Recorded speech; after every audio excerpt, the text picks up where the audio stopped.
dans Luc 17, 11.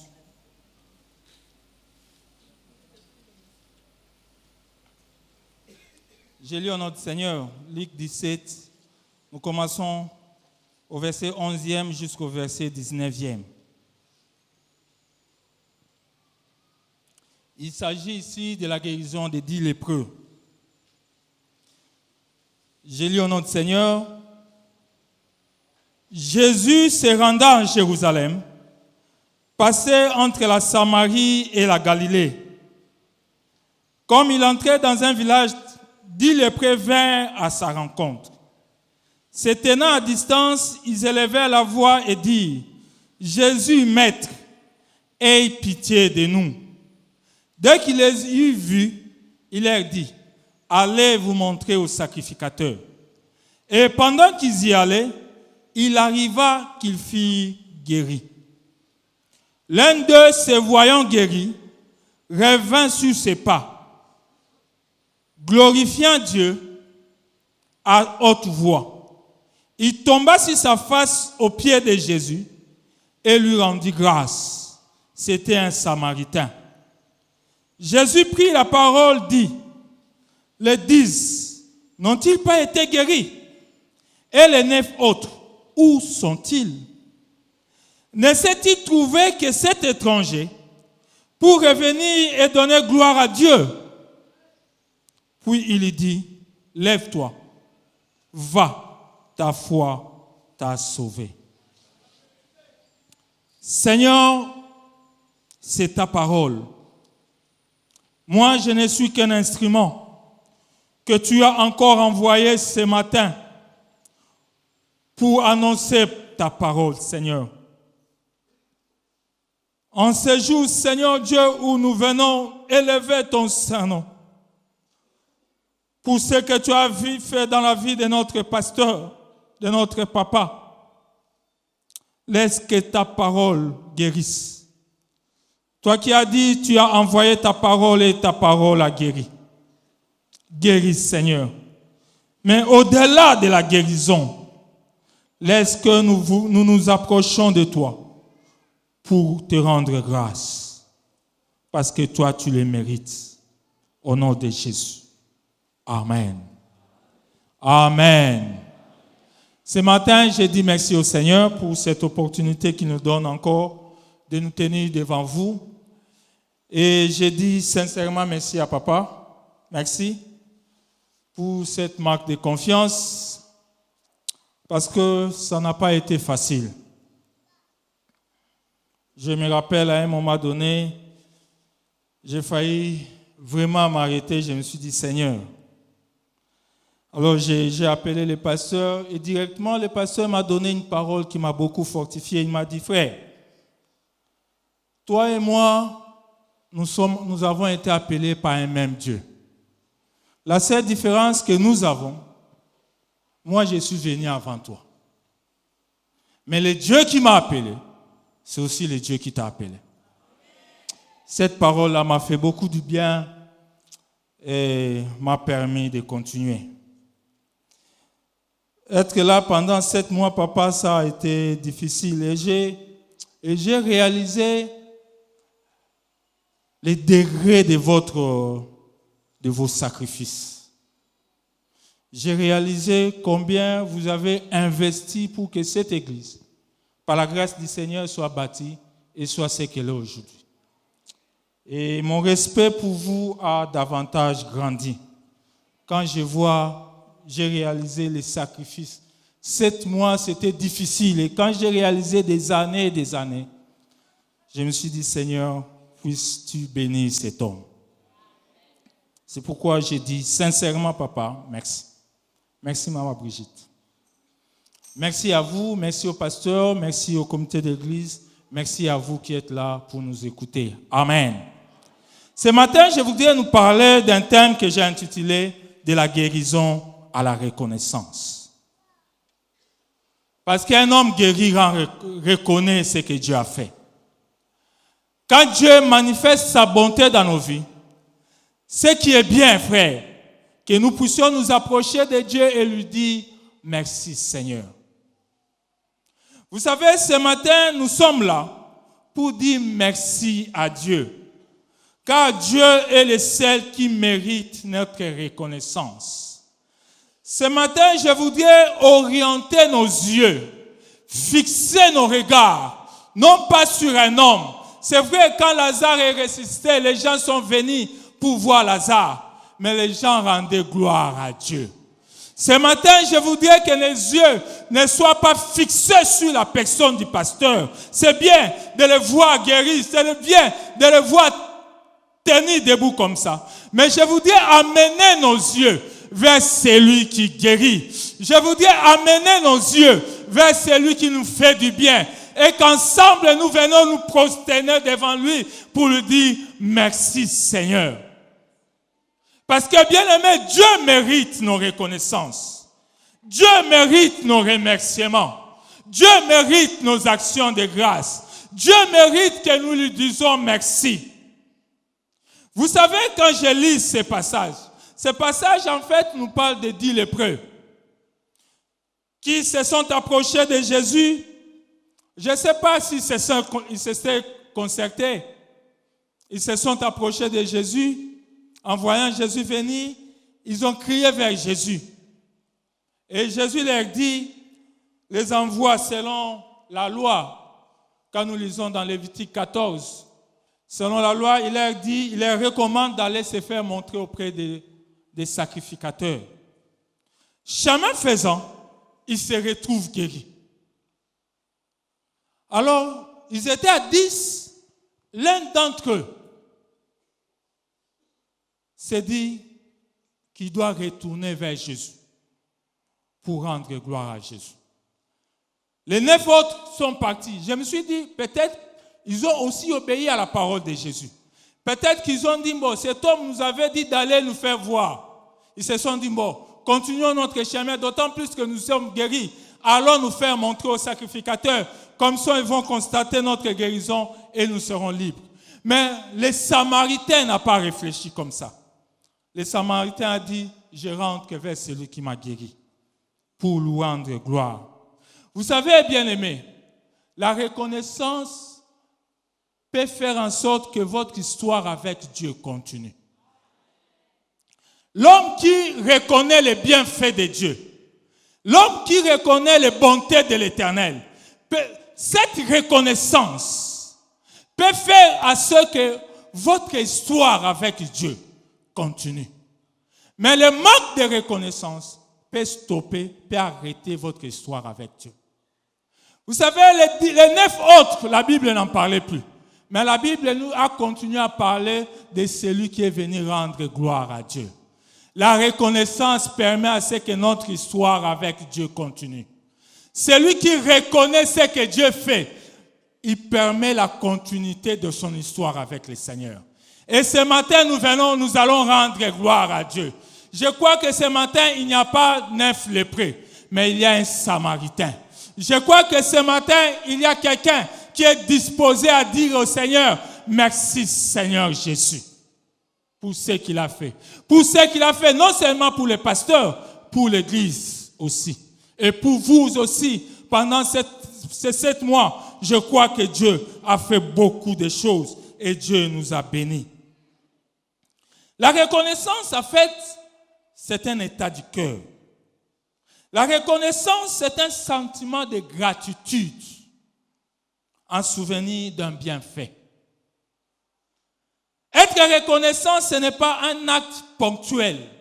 Vous savez, généralement, on a dit, aujourd'hui, nous aurons un culte d'action de grâce, un culte de reconnaissance. Mais normalement, tous nos cultes sont des cultes de reconnaissance. Tous nos cultes, nous venons rendre gloire à Dieu. Mais aujourd'hui, il y a un aspect spécial. Amen.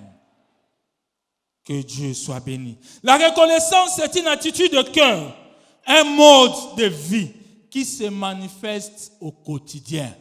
La reconnaissance ne doit pas s'arrêter un dimanche. La reconnaissance, c'est un mode de vie qui se manifeste au quotidien. Parce que la reconnaissance, c'est la volonté du Seigneur. Nous pouvons lire ça dans Éphésiens 5:20 et dans Thessaloniciens 5:18. Ce matin, nous parlerons de 3 choses. La compassion de Dieu. La guérison est encore possible aujourd'hui, notre deuxième point. Et puis la reconnaissance envers Dieu. Je veux beaucoup plus m'atteler sur le 3e point. Le pasteur nous a fait un témoignage sur sa guérison et nous avons prié. Je voudrais seulement nous ramener ce matin à dire, Seigneur, nous te disons merci. Mais la reconnaissance vient d'un acte de bienfaisance. Et cet acte de bienfaisance provient de la compassion de Jésus. C'est pourquoi nous allons parler de la compassion comme notre premier point, de la guérison comme notre deuxième point et de la reconnaissance à Dieu. Amen. Bien-aimé, notre Dieu, c'est un Dieu compatissant. Notre Dieu, c'est un Dieu miséricordieux. Notre Dieu, frère, c'est un Dieu qui est animé d'un vif désir de nous faire du bien. Dieu est compatissant. Dieu fait grâce à qui il fait grâce. Dieu fait miséricorde à qui il fait miséricorde. C'est-à-dire, si la liste de la miséricorde de Dieu, ton nom aussi y figure. Toi aussi, tu peux bénéficier de la miséricorde de Dieu. Dieu fait grâce. Dieu, c'est un être compatissant. Vous savez, quand nous lisons cette histoire, nous voyons la spontanéité de la compassion de Dieu. Nous pouvons lire la spontanéité de la compassion de Jésus-Christ. Quand on s'est dit, les prêtres sont venus vers lui, ils ont seulement crié à Jésus.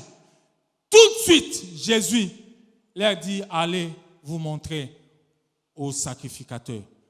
Différemment des autres situations. Vous savez, la compassion de Dieu ne se manifeste pas de la même manière. Pour les pasteurs, sa compassion est passée par une intervention chirurgicale. Pour d'autres, c'est peut-être directement. Dieu ne manifeste pas toujours sa compassion de la même manière. Et la compassion de Dieu, frère, ne se manifeste pas toujours par une parole. Vous savez, les jeunes parfois aiment dire les rémas, nous aimons parler des rémas. Il faut un réma pour que tu obéisses. Jésus dit une parole normale. Allez vous faire montrer au sacrificateur. Quelque chose qui était dans la loi. Les 10 lépreux pouvaient douter. Mais il nous dit seulement ce qui est dans la Bible. Parfois, Dieu est dans le normal. Parfois, Dieu est dans l'ordinaire. Parfois, Dieu n'est pas... Nous attendons souvent Dieu dans les extraordinaires. Dans une parole compliquée, dans une parole parfois qui sort de l'ordinaire. Mais Dieu parfois est normal. Il dit seulement une parole normale. Allez vous montrer au sacrificateur. La compassion de Dieu, frère, ne se manifeste pas de la même manière. Vous savez, ce témoignage du pasteur peut nous communiquer la foi. Mais nous vivons la compassion de Dieu autrement. Dieu me guérira autrement. Dieu m'a guéri autrement. Dieu a guéri le pasteur Maswak autrement. La compassion de Dieu ne se manifeste pas toujours de la même manière. Amen. La compassion, la manifestation de la compassion de Dieu peut parfois être directe ou spontanée, mais parfois aussi elle peut paraître lente. Mais ce qui est important, c'est qu'à la fin, Dieu guérit toujours. Ce qui est important, c'est qu'à la fin, Dieu fait toujours du bien. Ce qui est important, c'est qu'à la fin, l'objectif de la compassion de Dieu est toujours atteint. Vous savez, frère, regardez dans la Bible. Jésus-Christ manifeste sa compassion. Mais ça, j'ai aimé ça. Mais il cache sa compassion. Il voile sa compassion dans la foi des 10 lépreux. Il a manifesté sa compassion, mais il a caché sa compassion dans la foi des 10 lépreux. Ces lépreux pouvaient dire, mais qu'est-ce qu'il nous dit? Nous ne sommes pas encore guéris. Nous sommes malades. Nous ne pouvons nous présenter auprès des sacrificateurs que quand nous sommes guéris. Mais ce type, nous sommes venus pour qu'il nous guérisse. Lui, il nous envoie auprès des sacrificateurs. Quand quelqu'un était malade, il allait au sacrificateur, soit pour faire le constat de la lèpre, soit pour faire le constat de la guérison de la lèpre. Mais eux, ils étaient dans une situation où les sacrificateurs avaient déjà fait le constat. Et ils recherchaient la guérison. Mais Jésus leur communique seulement une parole simple. Une parole qui devait communiquer la foi aux 10 lépreux. Allez vous montrer au sacrificateur. Amen. Dieu cache sa compassion dans notre foi. Dieu manifeste sa compassion parfois en cachant cela dans notre foi. Si ces 10 lépreux n'avaient pas obéi, rien n'allait s'accomplir. Mais il a fallu qu'ils obéissent à la parole. Il a fallu qu'ils obéissent à la parole de Jésus. Vous savez, parfois on est incrédule. Dieu peut nous donner une parole simple. Mais nous attendons je ne sais quoi et notre situation s'empire. La compassion, la manifestation de la compassion de Dieu peut se cacher dans une parole simple. Va te faire montrer au sacrificateur. Amen. Et cette foi naît de l'obéissance à la parole de Dieu. Bien-aimé, je voudrais dire à quelqu'un qu'en toutes circonstances, aie confiance à l'Éternel. Et que tu sois malade, que tu ne vois rien, que tu ne sentes rien, mais aie confiance à la parole de l'Éternel. Parce que ce que Dieu dit est vrai et devient finalement touchable. Ce que Dieu dit est la vérité. Ce que Dieu dit s'accomplit toujours, frère. Même quand au début tu ne sens rien, même quand au début tu ne vois rien, mais aie confiance à celui qui t'a dit, allez vous faire montrer au sacrificateur. Obéis tout simplement. La compassion c'est de Dieu se cache derrière l'obéissance à sa parole. Aujourd'hui, les gens aiment voir les matériels. Il faut qu'on te donne du sang. Comme je le disais l'autre fois, il y a une église près de nous là-bas où j'ai regardé ça à la télé, où on vendait le sang de Jésus. On vendait le sang de Jésus parce que cela peut procurer la guérison. Et là, les gens courent derrière cela. Les gens ne sont pas facilement attirés par l'obéissance à la parole de Dieu. Bien-aimés, faisons confiance à ce que Dieu dit. Croyons à la parole de Dieu. La Bible dit, il guérit toutes les maladies. Croyons, même si nous ne sommes pas guéris aujourd'hui, moi je sais que demain la guérison est là. Parce que la guérison est déjà dans notre corps. Si nous ne le voyons pas aujourd'hui, nous la verrons demain, frère. Ne doute de rien, quelles que soient les circonstances. Crois à la compassion, à la manifestation de la compassion de Dieu. Et cette manifestation se cache derrière l'obéissance à sa parole. Amen. Dieu guérit toujours. Dieu guérit. Et cette guérison, frère, ne dépend d'aucune maladie. Cette guérison, frère, ne dépend pas de temps. Dieu guérit encore aujourd'hui. Dieu guérit encore aujourd'hui. Pour quelqu'un qui doute, Dieu guérit encore aujourd'hui. Quelle que soit la maladie, Dieu guérit. Même si tu as une maladie qui t'empêche d'accomplir tes devoirs conjugaux, je voudrais te dire que Dieu guérit.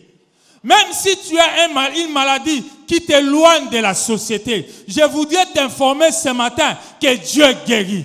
Même si tu as une maladie qui t'empêche de rendre un ministère, qui t'empêche d'accomplir ton travail, je voudrais t'informer ce matin que Dieu guérit. Il est le Jéhovah, Rapha. Il est l'Éternel qui guérit. Vous savez, à l'époque, bien-aimés, au temps de Jésus, et selon la loi, la lèpre était considérée non seulement comme une maladie, mais aussi comme une malédiction. La lèpre, ce n'était pas seulement une maladie, mais c'était aussi considéré comme une malédiction. C'était aussi considéré comme un signe d'impureté. C'était aussi considéré comme une image du péché.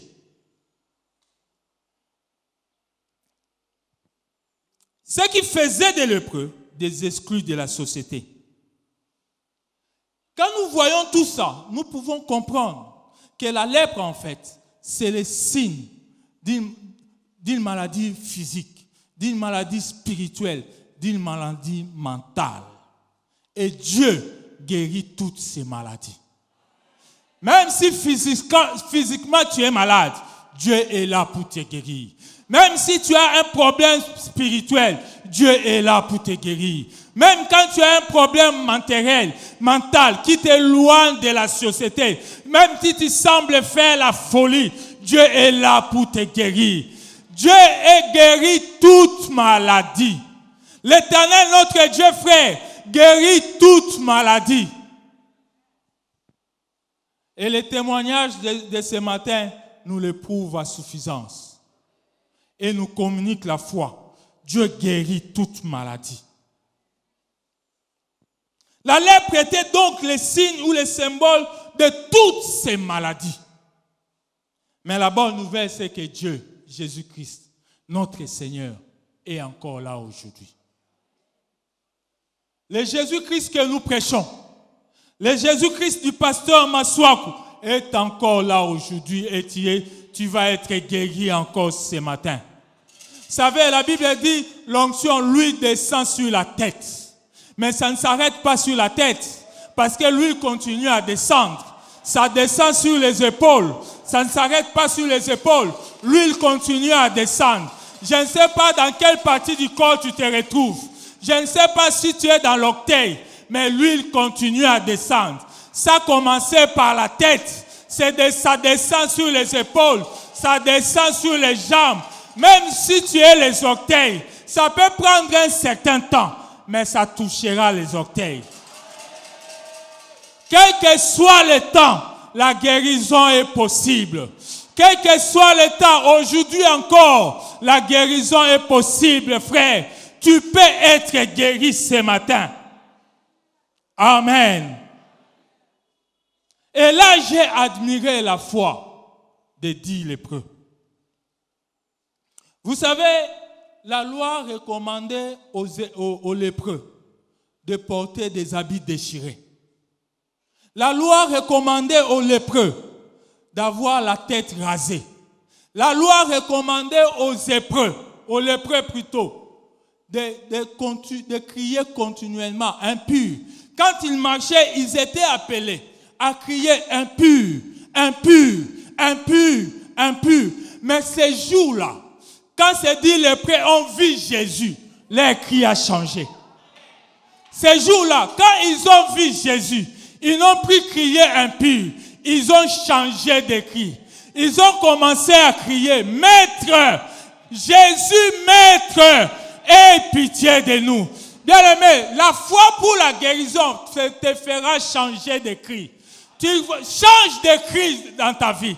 Ne reste pas seulement dans ces cris. Oh, estomac langaï. Toi, tu n'as pas été créé pour vivre dans la gastrite. Dieu change de cris ce matin. Les 10 lépreux ont changé leurs cris. Quand ils ont vu Jésus, ces jours-là, ils n'ont crié plus impur. Parce qu'ils ont compris qu'il y a possibilité de guérison. Ce matin, je te dis, il y a possibilité de guérison. Seulement change ton cri. Ne continue plus à crier comme la loi te l'autorise. Vous savez, la foi brise parfois les principes établis. La foi peut briser la liturgie du culte. Un homme de foi ne va pas attendre le temps de la prière pour être guéri. Un homme de foi peut briser la liturgie du culte. Parce que celui qui croit, qui voit la possibilité de guérison, n'a plus le regard fixé sur ce que la loi lui a dit. Mais il a le regard fixé sur Jésus-Christ et sur ses promesses. Comme Dieu nous a dit qu'il a guéri toutes les maladies. Par ses maîtrisures, nous avons été guéris, frère. Ne regarde plus ta maladie, mais regarde Jésus et regarde ses promesses et tu seras guéri. La foi, frère, brise les principes établis. Si tu veux être guéri, ne reste pas seulement dans ce qu'on te dit de faire. Ces dix lépreux ont changé de cri. Ce matin, toi aussi, tu peux changer de cri. Ne continue pas seulement à crier impur. Ne continue pas seulement à t'identifier comme un malade. Continue maintenant, change le cri de la guérison. Adopte le cri de la guérison. Adopte le cri de la guérison. Jésus, Maître, aie pitié de nous, car celui-là est compatissant. Il est celui qui guérit toute maladie.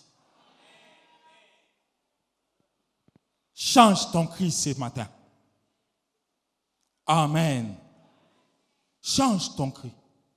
Ne continue pas toujours dans les mêmes pleurs. Que ta foi te change à déclarer ta guérison. Que ta foi te pousse à ne pas te contenter de ce que les médecins ont dit, mais que ta foi fixe ses regards sur ce que la parole de Dieu a dit. Parce que c'est la parole de Dieu qui dit la vérité. Les médecins, c'est un instrument que Dieu utilise. C'est la parole de Dieu qui est vraie. C'est cette parole qui guérit. Amen. Alors ce matin, je te convie, je vous invite à fixer nos regards sur Jésus. Il est le seul, il est l'auteur et la source de toute guérison. Amen. Là où les médecins n'ont pas bien pu faire quelque chose, Dieu peut faire quelque chose.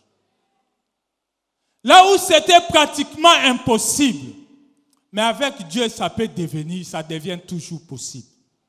Là où tu avais perdu espoir, tu avais perdu espérance, tu t'es habitué avec cette maladie. Avec Dieu, il y a encore possibilité, frère. Crois que c'est possible. Adopte le langage de foi. Ces lépreux ont adopté un langage de foi. Ils ont refusé de s'identifier comme des impurs. Ils ont adopté un autre langage de foi. Et Dieu les a guéris. Et Dieu peut aussi vous guérir ce matin. Amen. Amen. La reconnaissance à Dieu. C'est sur ce point que je vais un peu m'attarder.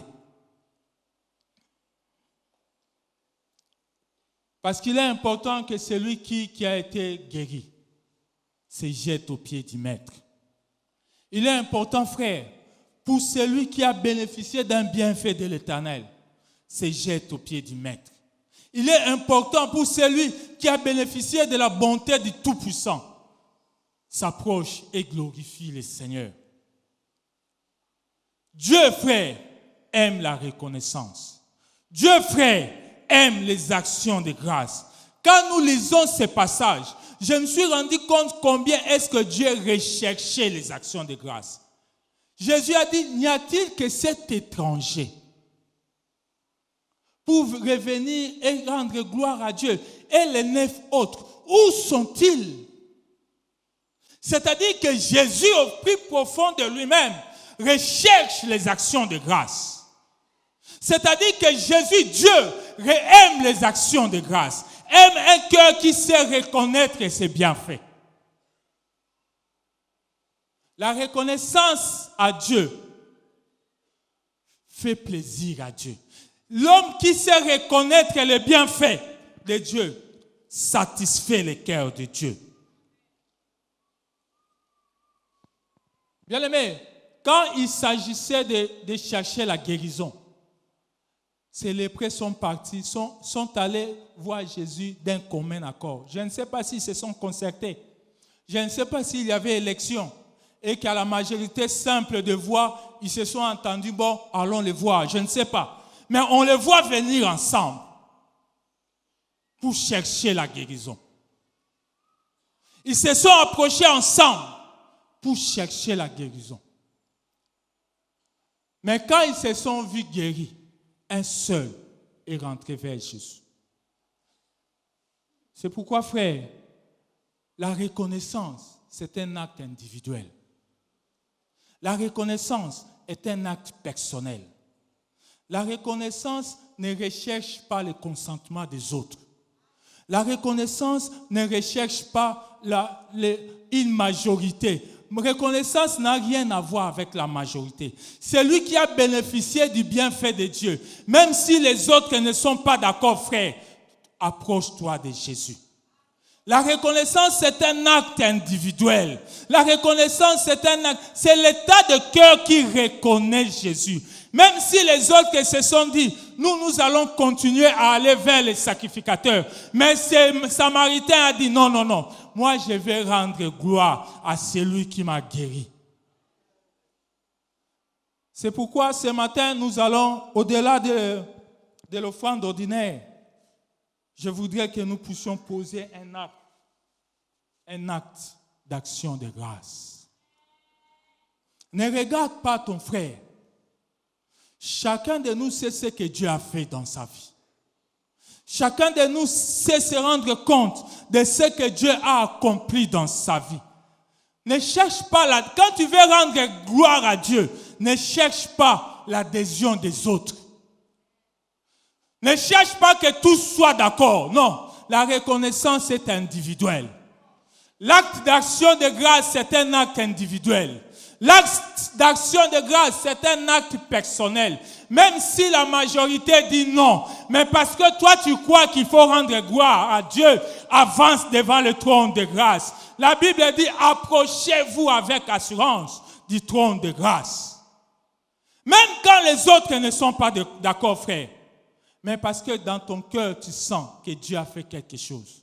Va rendre grâce à Dieu. Approche du trône et élève Jésus. Amen.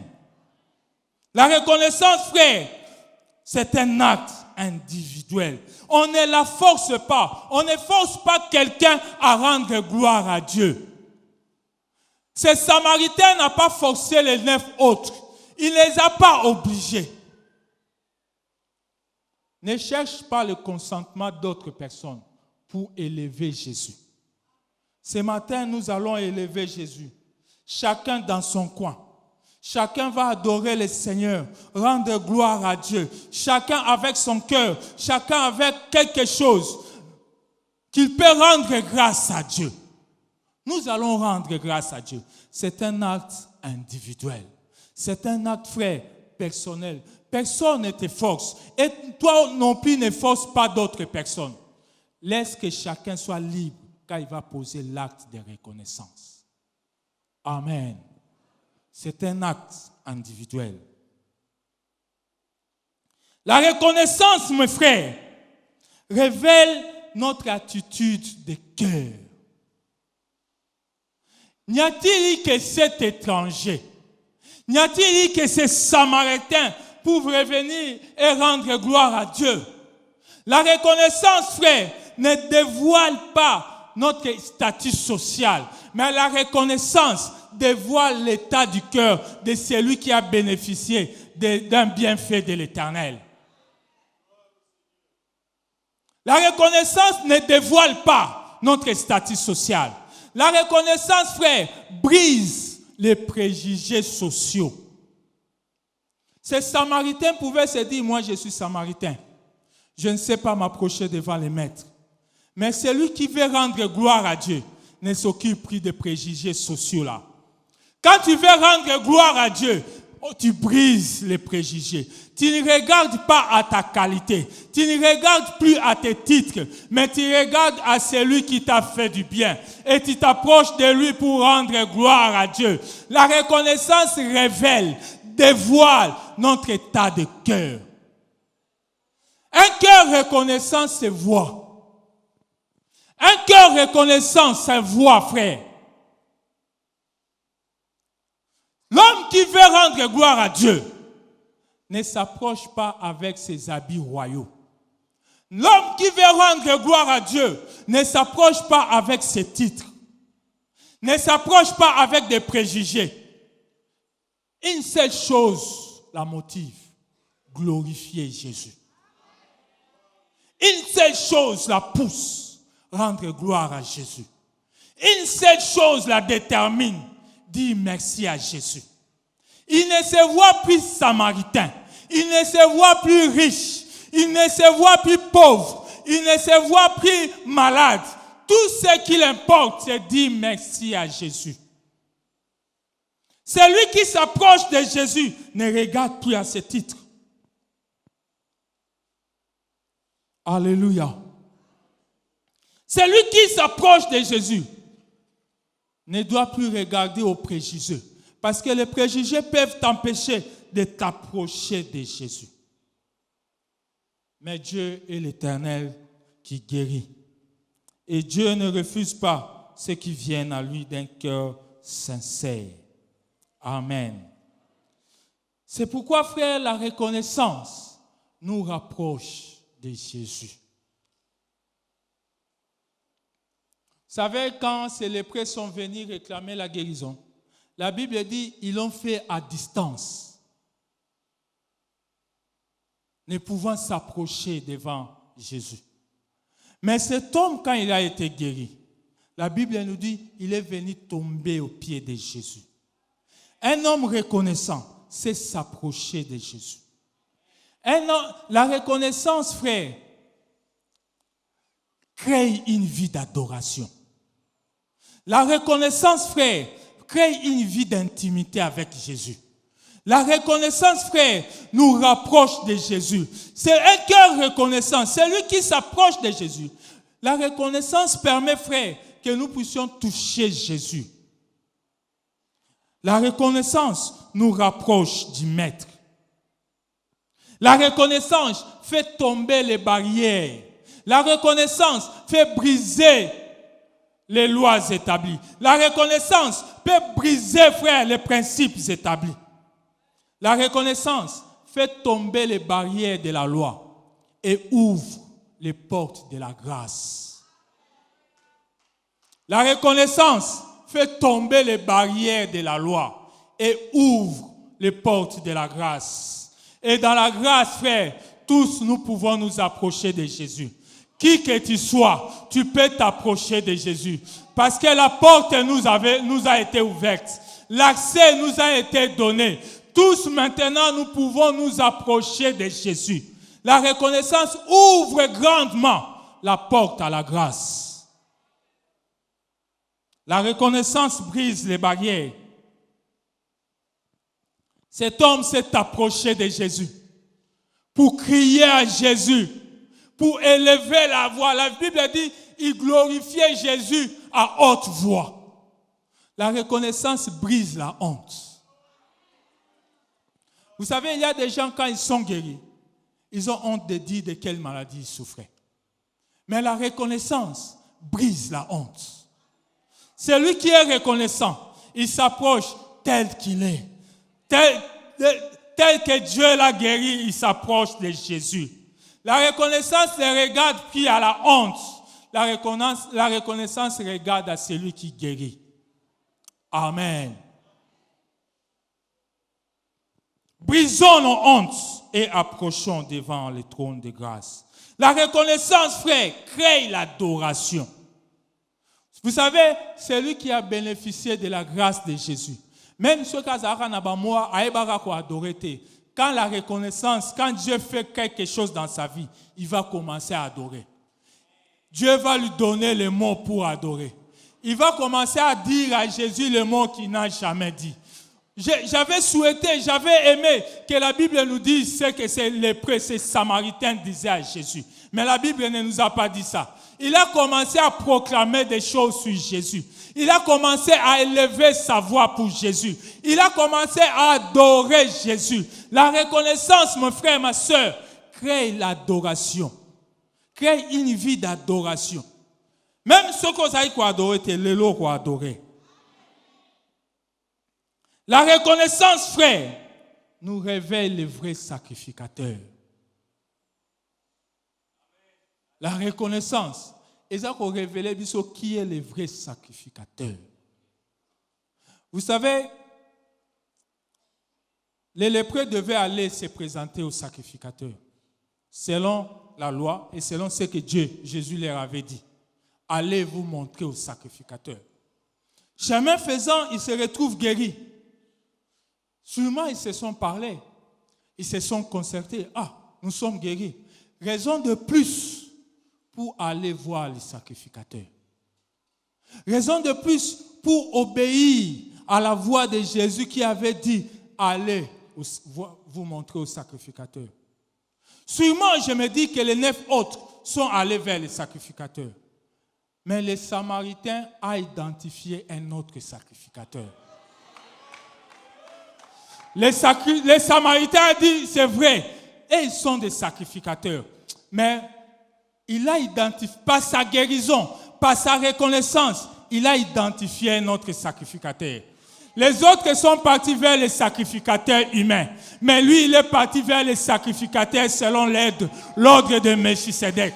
Les sacrificateurs divins. Les autres sont partis vers les sacrificateurs. Mais lui, il est allé vers les souverains sacrificateurs. La reconnaissance, frère, nous révèle les vrais sacrificateurs. Les sacrificateurs, c'est Jésus. Vous savez, les sacrificateurs avaient pour but d'identifier la maladie et de faire le constat de la guérison. Mais les Samaritains ont vu en Jésus une autre spécificité. Le seul sacrificateur qui pouvait guérir. Les autres sacrificateurs ne font que des constats. Mais notre sacrificateur a une particularité. Lui, au-delà des constats, lui, il guérit. Au-delà des constats, il fait le constat de la maladie. Il peut aussi faire le constat de la guérison. Mais au-delà de tout ça, lui, il guérit. Les Samaritains s'est dit, moi, je vais aller auprès du sacrificateur qui guérit. Je ne vais pas continuer à aller auprès des sacrificateurs qui ne font que des constats. Ce matin, je vous invite. Je vous présente un sacrificateur guérisseur. Un sacrificateur qui guérit. Un sacrificateur qui ne s'arrête pas à faire le constat. Moi, je vous amène un autre sacrificateur. Le sacrificateur guérisseur. Un sacrificateur qui apporte la guérison. Qui a une autre particularité. Il fait le constat, il constate la guérison, mais il peut te guérir. Ce matin, au milieu de nous, il y a les souverains sacrificateurs. Ce matin, au milieu de nous, il y a les sacrificateurs, les souverains sacrificateurs, selon l'ordre de Melchisedec. Non pas selon l'ordre des hommes, non pas selon des hommes établis, mais le sacrificateur qui a été établi par l'Éternel des armées. Le sacrificateur qui a été établi par celui qui siège sur le trône. Le sacrificateur vrai. Ce matin, je vous amène. Je vous présente un autre sacrificateur. Arrêtez votre marche, vous qui allez vers les sacrificateurs humains. Ce matin, il y a un autre sacrificateur. Un sacrificateur qui guérit. Un sacrificateur qui guérit. Un sacrificateur qui guérit. Ce matin, il est là. Faites un détour, frère. Ne continuez pas à aller voir les sacrificateurs humains. Ces Samaritains ont compris qu'il y a un autre sacrificateur. La reconnaissance nous révèle la vraie sacrificature. La reconnaissance, frère, un cœur reconnaissant te permettra de voir la vraie sacrificature. Tu vas comprendre où il faut partir. Il y a des sacrificateurs, mais il y a un autre sacrificateur. Et lui,